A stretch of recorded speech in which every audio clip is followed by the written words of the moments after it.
Ce qui va suivre ne provient pas d'une intuition vague ni d'un simple pressentiment collectif. Il s'agit de la synthèse finale d'un travail colossal mené sur plusieurs décennies dans les zones les plus profondes de la conscience humaine. Des centaines d'explorations intérieures ont convergé vers une même image. La Terre n'entre pas dans une ère nouvelle sans secousse. Pendant longtemps, nous avons parlé de transformation planétaire comme d'un événement lumineux, presque idyllique. Une sorte de graduation cosmique où chacun trouverait naturellement sa place dans une réalité plus élevée. Nous avons projeté nos espoirs sur l'arrivée d'un nouveau monde, sans vraiment regarder ce que traverse l'ancien au moment de disparaître. Nous avons célébré l'arrivée sans observer la tempête qui précède le rivage. Mais à mesure que l'échéance approchait, les visions devenaient plus précises. Le discours quittait le symbolique pour entrer dans le concret. Il ne s'agissait plus seulement d'un changement intérieur global, mais d'un déplacement inscrit dans la matière même de la planète. Certaines zones apparaissaient comme des points de tension majeurs, des lieux où la transformation ne serait pas seulement psychique, mais physique. Un langage nouveau est alors apparu, celui d'une géographie spirituelle. Comme si la Terre possédait elle aussi ses méridiens karmiques, ses zones de purification, ses plaques émotionnelles. Les messages ne parlaient plus seulement d'âme, mais de territoire. Plus seulement de conscience, mais de sol, de failles, de côtes, de frontières énergétiques. Deux régions revenaient sans cesse dans ces récits intérieurs, comme si elles concentraient une charge particulière, le monde occidental, et plus précisément certaines zones d'Amérique du Nord et d'Europe, non pas comme punition, mais comme lieu de déséquilibre accumulé. Là où l'histoire, la technologie et le pouvoir ont trop longtemps pris le pas sur l'écoute intérieure, la réharmonisation devait être plus brutale. Il ne s'agit donc pas ici d'une réflexion philosophique abstraite. Nous parlons d'un lien direct entre la conscience collective et la structure même de la Terre. Comme si ce que l'humanité n'a pas voulu transformer intérieurement devait, à terme, se transformer extérieurement. La planète devient alors le miroir ultime de nos choix. Ce message n'est pas destiné à nourrir l'angoisse. Il n'annonce pas une fin, mais un passage. Il ne cherche pas à provoquer la peur, mais à éveiller une lucidité nouvelle. Car ce qui se profile n'est pas uniquement une évolution mentale ou spirituelle. C'est une mutation qui touche à l'architecture du monde visible. Nous entrons dans une époque où l'espérance vague ne suffit plus. Le temps des slogans lumineux s'efface devant celui de la compréhension fine. L'ère de la promesse générale laisse place à celle de la conscience ciblée. Il ne s'agit plus de croire que tout ira mieux, mais de comprendre où et comment les ajustements auront lieu. Ce scénario ne repose pas sur une seule source isolée, ni sur une vision sensationnaliste. Il s'appuie sur une étonnante convergence de témoignages intérieurs, séparés par le temps, par les cultures, par les contextes historiques, mais pointant tous vers une même dynamique. Un rééquilibrage majeur de la Terre, à la fois symbolique et géologique. Bien avant que le mot « éveil » ne devienne populaire, certains explorateurs de la conscience avaient déjà décrit ces mouvements. Dans les années 30, un homme entrait dans des états de perception modifiés pour livrer des informations qui dépassaient son époque. Ces paroles parlaient de bouleversements planétaires, de continents modifiés, de côtes redessinées, comme si la Terre elle-même devait changer de posture. Il évoquait une planète qui ne resterait pas figée dans ses formes actuelles. Des régions entières seraient déplacées, non par hasard, mais comme conséquence d'un long déséquilibre accumulé. Ces descriptions n'étaient pas poétiques. Elles étaient brutes, précises, presque cliniques. Comme si la conscience collective avait déjà enregistré ces images bien avant que la science n'envisage leurs possibilités. Ce qui frappe aujourd'hui, ce n'est pas tant la violence des images que leur cohérence. Les mêmes zones reviennent, les mêmes symboles, les mêmes axes. Comme si l'humanité traversait une période où ce qu'elle a construit sans sagesse devait être réorganisé par des forces plus vastes qu'elle.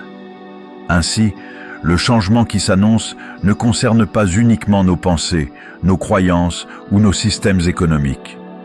Il concerne la scène même sur laquelle ces systèmes ont été bâtis. Le décor n'est plus stable parce que l'histoire qui s'y joue doit changer de tonalité. Et peut-être est-ce là le véritable message. La transformation ne sera pas seulement intérieure ou spirituelle. Elle sera visible, tangible, inscrite dans la matière. Non pour détruire, mais pour rappeler que rien de désaligné ne peut durer indéfiniment. Ce n'est pas la fin d'un monde, c'est la correction d'une trajectoire.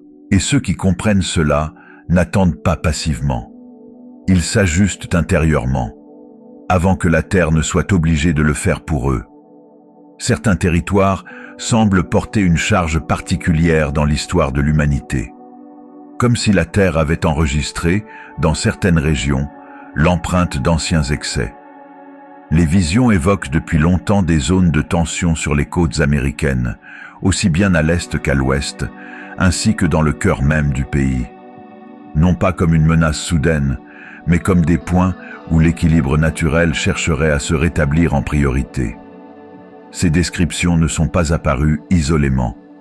Elles forment une trame récurrente, répétée à travers différentes voix, à différentes époques, sans coordination apparente.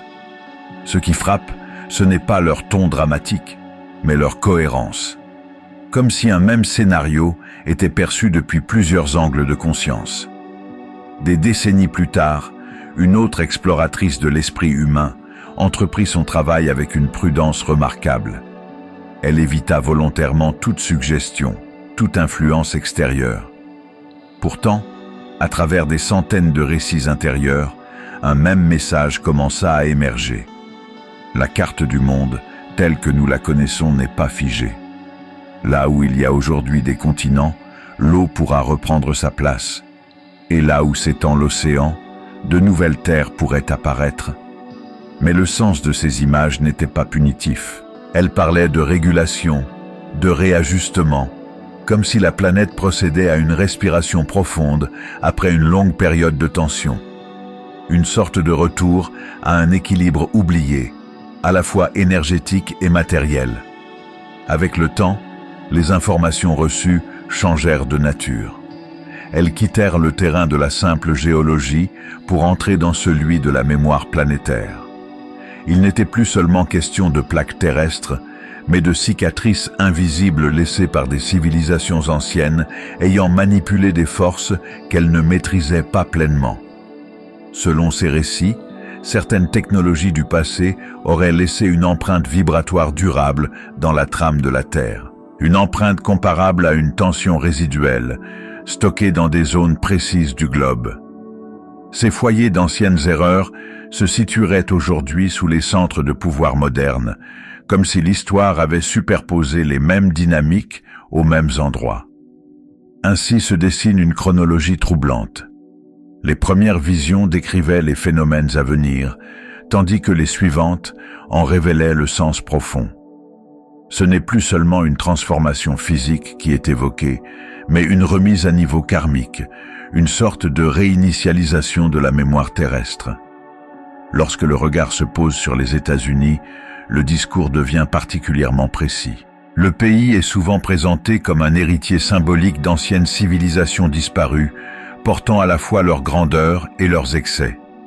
Il serait donc au centre d'un processus de rééquilibrage majeur, non par condamnation, mais par responsabilité historique. 3 zones principales ressortent de ces visions. La première concerne la façade occidentale, associée à une mémoire très ancienne. La Terre y est décrite comme instable, non seulement sur le plan physique, mais sur le plan vibratoire. Elle porterait en elle le souvenir d'anciens cataclysmes, comme si son sol lui-même gardait la trace de drames antérieurs. Dans ces récits, la côte pacifique n'est pas vouée à un effondrement brutal et unique, mais à une série de transformations progressives. Des phases successives, de plus en plus marquées, comme un lent détachement du rivage vers l'océan.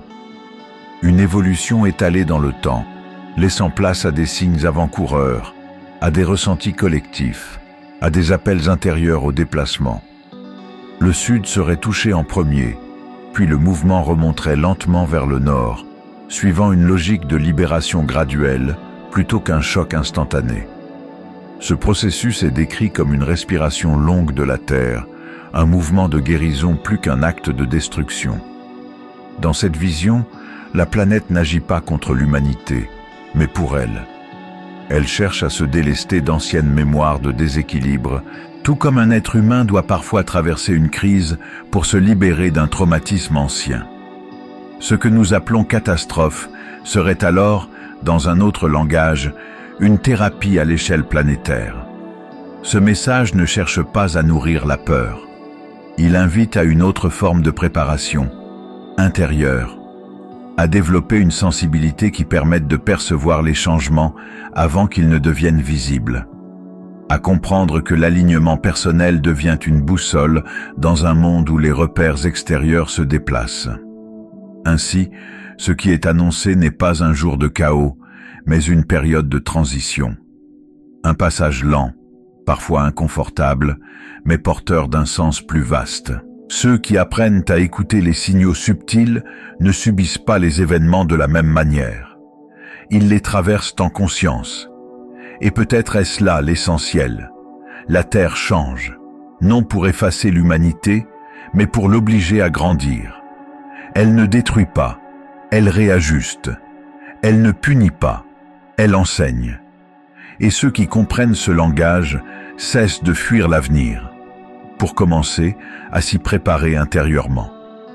La façade orientale du continent apparaît dans ces visions comme le théâtre d'un basculement plus rapide et plus spectaculaire. Ici, ce n'est pas la terre qui se dérobe sous les pas, mais l'océan qui avance. Le mouvement ne vient pas des profondeurs, mais des marées. Comme si l'eau, mémoire ancienne de la planète, revenait réclamer ce qu'elle avait autrefois porté. Certaines grandes villes sont décrites comme des symboles d'un monde ancien arrivé à saturation. Non pas parce qu'elles seraient coupables, mais parce qu'elles incarnent un système bâti sur la domination, la vitesse et la séparation. Dans ces récits, l'eau agit comme une force de neutralisation, une manière pour la Terre de dissoudre les structures trop rigides, trop concentrées, trop déconnectées du vivant. Les régions du Sud-Est, souvent présentées comme instables depuis des millénaires, seraient particulièrement exposées. Leur sol est vu comme un palimpseste. Il a émergé, disparu, puis ressurgi à plusieurs reprises dans l'histoire géologique. Ce retour de l'eau est interprété non comme une perte, mais comme un cycle naturel de restitution. Au large, dans une zone longtemps entourée de mystères, seraient enfouies d'anciennes technologies énergétiques. Des dispositifs capables autrefois d'agir sur le climat et les champs subtils de la planète.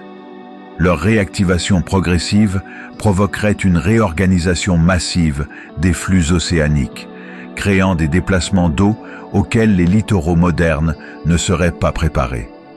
Ce basculement est souvent décrit comme un grand lavage, une remise à zéro vibratoire. Les anciens centres de pouvoir seraient les premiers touchés, comme si la planète cherchait à alléger les zones où les déséquilibres se sont le plus accumulés. Ce n'est pas une vengeance, c'est une neutralisation. Au milieu de ces images impressionnantes, un autre tableau apparaît, celui d'un axe de stabilité. Une colonne intérieure du continent, plus élevée, plus ancrée, décrite comme un futur point de convergence humaine. Cette zone est présentée comme un refuge naturel, à la fois géographique et énergétique.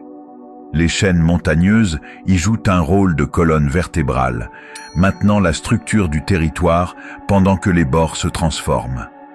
Les grandes plaines, jadis couvertes par les océans dans un passé lointain, retrouveraient peu à peu une relation nouvelle avec l'eau, devenant les rivages d'un monde remodelé. Ce cœur du territoire est décrit comme un berceau pour de nouvelles formes de vie collective.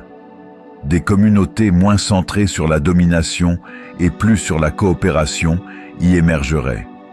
Ce ne serait pas un sanctuaire figé, mais un chantier humain, un laboratoire de civilisation consciente. Cependant, même dans ces régions plus stables, une prudence est suggérée. Les grands fleuves et les bassins d'eau douce pourraient s'étendre, modifiant les paysages. Le véritable critère de sécurité ne serait donc pas uniquement la position sur la carte, mais la hauteur, l'adaptation et la mobilité. Puis le regard se déplace vers l'autre rive de l'Atlantique. Là aussi, la mémoire est lourde. Le sol européen porte l'empreinte d'empires, de guerres, de religions imposées et de siècles de conflits idéologiques. Les visions y associent la transformation à une libération de ces couches historiques accumulées. Les régions du Nord sont décrites comme particulièrement vulnérables. Des terres basses, façonnées par des siècles d'aménagement humain, seraient confrontées à une montée rapide des eaux. Des territoires entiers changeraient de visage en très peu de temps, comme si l'ancien tracé des nations était effacé par un mouvement plus vaste. Les îles et les côtes seraient parmi les premières touchées. Les frontières dessinées par l'homme ne résisteraient pas à celles redessinées par l'océan. Ce processus est présenté comme une dissolution symbolique des anciennes structures impériales et des pouvoirs hérités du passé. Dans ces récits, l'eau ne détruit pas. Elle efface les empreintes obsolètes. Elle nettoie la grille énergétique d'un continent marqué par des siècles de domination, de division et de lutte spirituelle. Elle agit comme un solvant du vieux monde. Les causes invoquées mêlent des facteurs physiques et des facteurs subtils. Les courants marins se déplacent. Les glaces polaires cèdent plus vite.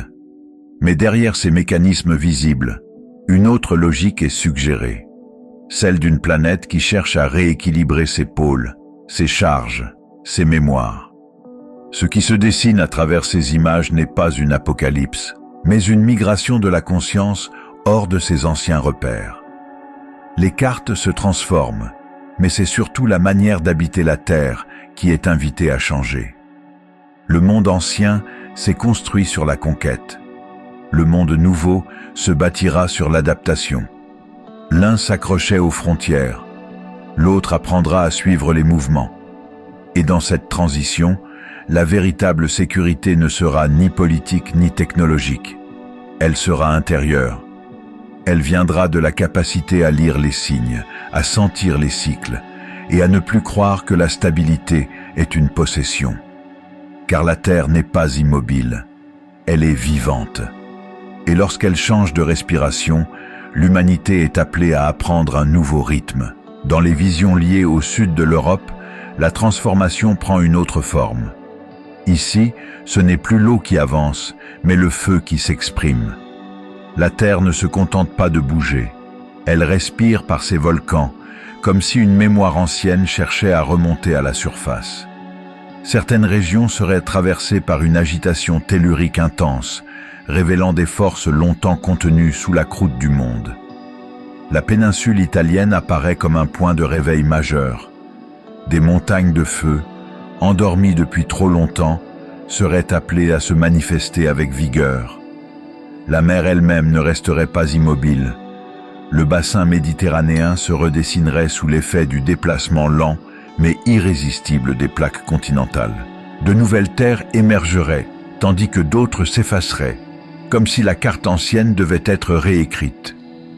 Cette mutation est décrite comme un retour d'une énergie profonde, souvent associée au principe féminin de la Terre, une force de nettoyage, mais aussi de renaissance. Le feu et la roche ne viendraient pas détruire, mais effacer les cicatrices laissées par des siècles d'expansion, de domination et de dogmes imposés. Ce serait une purification par la matière, un langage brut mais juste. À l'est du continent, un autre paysage se dessine. Certaines zones apparaissent comme plus solides, plus enracinées, comme si leur sol avait conservé une stabilité ancienne. Ces territoires sont décrits comme des refuges naturels, des terres capables d'accueillir ceux qui cherchent à se réorganiser après les secousses. Les grandes chaînes de montagnes y jouent un rôle de rempart. Leur ancienneté leur confère une sorte de sagesse géologique, une résistance face aux bouleversements à venir. Ces régions sont perçues comme moins chargées par les conflits idéologiques et les abus de pouvoir du monde occidental moderne. Elles portent une mémoire plus primitive, plus proche du rythme de la Terre elle-même. Ainsi, se dessinent à la fois des zones de transformation intense et des zones de stabilité relative. Mais à ce stade, il serait facile de céder à la peur. Il serait tentant de croire que tout est déjà décidé, que le futur est verrouillé, que les cartes sont figées à l'avance. Or, le message central n'est pas celui d'un destin inévitable, mais d'une tendance. Ce qui est perçu n'est pas une sentence, mais une trajectoire possible. Une prophétie n'est pas une prison, c'est un signal. Elle ne dit pas « voilà ce qui doit arriver », mais « voilà ce qui pourrait arriver si rien ne change ». Face à une tempête annoncée, une personne inconsciente s'abandonne à l'angoisse. Une personne éveillée, elle, renforce ses fondations. Elle observe, elle s'adapte, elle prépare ses ressources. Elle ne nie pas le danger, mais elle ne s'y identifie pas non plus. Et ici se trouve la clé la plus importante. La préparation la plus puissante ne se fait pas avec des valises, mais avec l'état intérieur. Ce n'est pas seulement une question de territoire, c'est une question de fréquence. Le véritable lieu sûr n'est pas un point sur une carte, c'est un état de conscience. Celui qui cultive la confiance, la cohérence et l'amour non conditionnel développe une forme de guidance invisible. Il est naturellement conduit là où il doit être, au moment juste.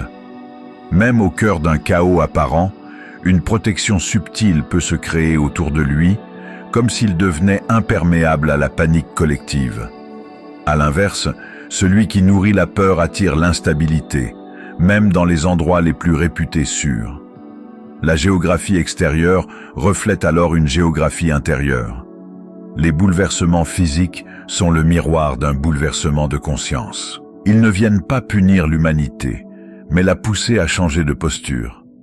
L'enjeu n'est pas de fuir la tempête, mais d'apprendre à devenir immobile en son centre. Ainsi, le passage qui s'ouvre devant nous n'appelle pas des spectateurs, mais des participants. Non pas des fuyards, mais des êtres conscients. Non pas des survivants, mais des bâtisseurs. Et peut-être est-ce cela, le vrai sens de ces visions, nous inviter à quitter l'attente passive pour entrer dans une préparation lucide. Non pas par la peur, mais par l'alignement intérieur. Dis-moi en commentaire si tu ressens aussi ce changement et abonne-toi pour ne pas manquer la suite.